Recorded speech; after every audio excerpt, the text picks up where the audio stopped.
नमस्कार दोस्तों, मैं अंकुर उपाध्याय स्वागत करता हूं आप सभी का एक बार फिर से अपनी नई वीडियो में। दोस्तों, शेयर बाजार को ना सट्टा बाजार भी कहते हैं। बहुत बड़े लेवल पे ऐसी पब्लिक है जो शेयर बाजार को सट्टा बाजार कहती है, और वो इसलिए कहती है क्योंकि यहाँ लोग पैसा बना नहीं पाते हैं, पैसा गवाते ज़्यादा हैं। और ये फैक्ट भी है, डेटा तो यही कहता है। स्पेशली ट्रेडिंग में तो 90% से ज़्यादा लोग लॉसेस खाते हैं, और वो रिटेल ही होते हैं ज़्यादातर, क्योंकि पैसा बनाने वाले वो केवल और केवल बड़े फंड हाउसेज ही होते हैं, या एफआईआईज वगैरह आप कह सकते हो या प्रॉपडेक्स वाले। यहाँ मैं आप सभी के साथ निवेश में लोग कैसे घाटा खा जाते हैं उसके बारे में बात करूँगा। अगर देखो, निवेश की ना एक प्यारी बात यह है कि अगर आप निवेश करते हो डिसिप्लिन के साथ, यानी कि अपनी पोर्टफोलियो में पर्टिकुलरली स्टॉक्स को रखते हो, अलग अलग सेक्टर से अच्छे स्टॉक्स को। अब ये अच्छे स्टॉक्स की कहानी ना बहुत सिंपल सी है।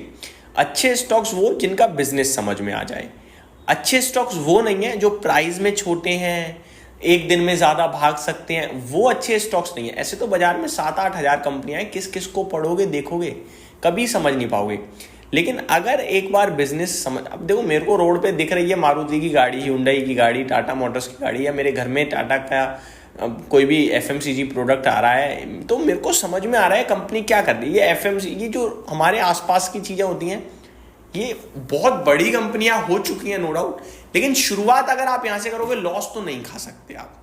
लेकिन होता क्या है, निवेश में भी लॉस लोग खा लेते हैं, क्योंकि वो प्राइस फ्लक्चुएशन और बस खरीद लेते हैं, और फिर लॉस होता है वहां भी।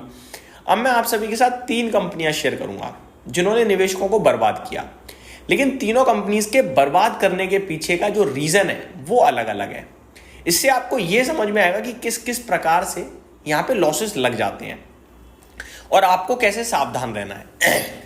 पहली ऐसी कंपनी बताना चाहूंगा जो कि बिल्कुल फ्रॉडिया निकली, यानी कि एक तरीके से खुद ही स्कैम करने के दिमाग से ही थी वो, यानी खुद ही पता था उसे कि मैं लोगों को फंसा रहा हूं, बर्बाद कर रहा हूं। और वो स्टॉक है बीसीजी, ब्राइटकॉम ग्रुप। इन्होंने क्या किया, 7 फाइनेंशियल ईयर्स तक गलत शेयर होल्डिंग पैटर्न दिखाई, गलत अर्निंग्स रिलीज करी, गलत डिटेल्स शेयर करी। अब जब गलत ही सब कुछ, मतलब बैलेंस शीट ही गलत, आप और हम किसी स्टॉक की अगर रिसर्च करेंगे तो क्या गूगल पे जाएंगे, किसी वेबसाइट पे जाएंगे पर्टिकुलर, उस पे जाके पीई देखेंगे, ईपीएस देखेंगे, शेयर होल्डिंग पैटर्न देखेंगे, यही तो देख सकते हैं ना, और तो हम कुछ कर नहीं सकते ना। कौन सा आप कंपनी के प्लांट पे चले जाओगे, अलग अलग जो कंट्रीज में ऑफिस है वहां पे चले जाओगे डेली बैठ के, इतनी तो हमें आप में पावर नहीं है भाई, हमें आप में छोड़ो किसी में नहीं है ना। तो इन्होंने तो वो सारे के सारे रिसर्च करने वाले पैरामीटर ही गलत पेश करे। 7 फाइनेंशियल ईयर, कैसे ट्रैप ना हो इंसान। फंसते गए एट द एंड चिट्ठा बिट्ठा खुल गया सामने और कंपनी धड़ाम, और ये स्टॉक क्रैश हो गया।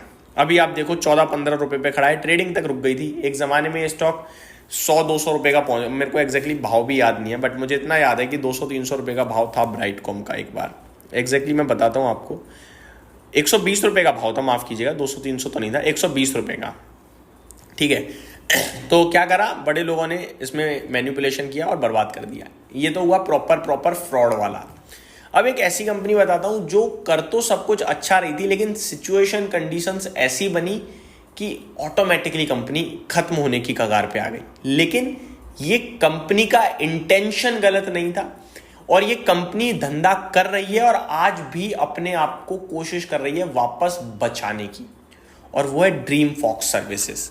आज भी इसमें लोअर सर्किट लगाए, लगातार 5% के लोअर सर्किट पे चल रही है कंपनी।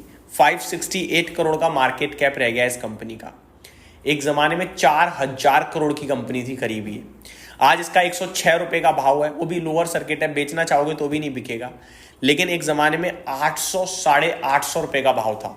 क्या हुआ, इस कंपनी का बिजनेस था एयरपोर्ट का, एयरपोर्ट लाउंजेस का, डोमेस्टिक। वो लाउंजेस के बिजनेस में ही दूसरे लोग एंटर कर गए, और इतने बड़े लोग एंटर कर रहे हैं, या फिर मतलब वो होता है ना पॉलिटिक्स, उसमें इस कंपनी का धंधा खा गए। यहाँ पे ये कंपनी अब डोमेस्टिक लाउंजेस में काम ही नहीं कर पा रही है, बंद कर दिया, और वहीं से इनका पूरा धंधा था, जिसकी वजह से इस कंपनी को ट्रबल करना पड़ रहा है। समझ रहे हो आप, इस कंपनी ने कुछ नहीं करा, इसके साथ हो गया। ये होता है बिजनेसेस में। इसीलिए जब आप दिग्गज के साथ रहोगे तो दिग्गज के साथ ये कोई नहीं कर सकता। छोटी कंपनी, नई कंपनी जो बन रही है उसके साथ ऐसा हो सकता है, लेकिन स्टिल कंपनी के मैनेजमेंट से बयान यही आ रहे हैं कि हमारा 90% का जो रेवेन्यू था वो डेड हुआ है, 6-7% है, और अब हम उस 6-7% को 15% तक लेके जाएंगे और ग्लोबल लेवल पे हम धंधा बढ़ाएंगे। तो कोशिश कंपनी का मैनेजमेंट कर रहा है। बस क्या हुआ, एक साम्राज्य बन रहा था, खत्म हो गया, दोबारा बनाओ, रीस्टार्ट। ये कंपनी ठीक है, कोशिश में है, लेकिन ऐसे भी होते हैं धंधे खत्म। आप जैसे मैं अपनी बात करूं, मैंने यूट्यूब चैनल बनाया 2021 में, मैं दिन रात वीडियोस बनाता हूं। काफ़ी लोग इसको लेकर भी ट्रोल करते हैं, भाई वीडियो ही बनाते रहते हो, लेकिन बनाया। अचानक से क्या हुआ कि गवर्नमेंट की एक पॉलिसी आई जिसमें जो फिर इन्फ्लुएंसर्स हैं उनके चैनल को ब्लॉक करा गया, चैनल डिलीट करे गए। मेरा ये चैनल भी देखो आप, नॉट अवेलेबल लिखा आता है, हालांकि हमारा ब्लॉक नहीं हुआ, अच्छी बात ये है। तो ये सारी चीजें क्या होती हैं, अचानक हो जाती हैं, समझ रहे हो, तो हम कुछ नहीं कर सकते इसमें। ये उस कैटेगरी की कंपनी है। तीसरी कैटेगरी वो है जो आपको दिख रही होती है कि खत्म हो रही है, लेकिन एक होप ट्रेड होता है कि नहीं यार अब तो इतना सस्ता रह गया है, अब क्या ही गिरेगा, है तो सही बिजनेस।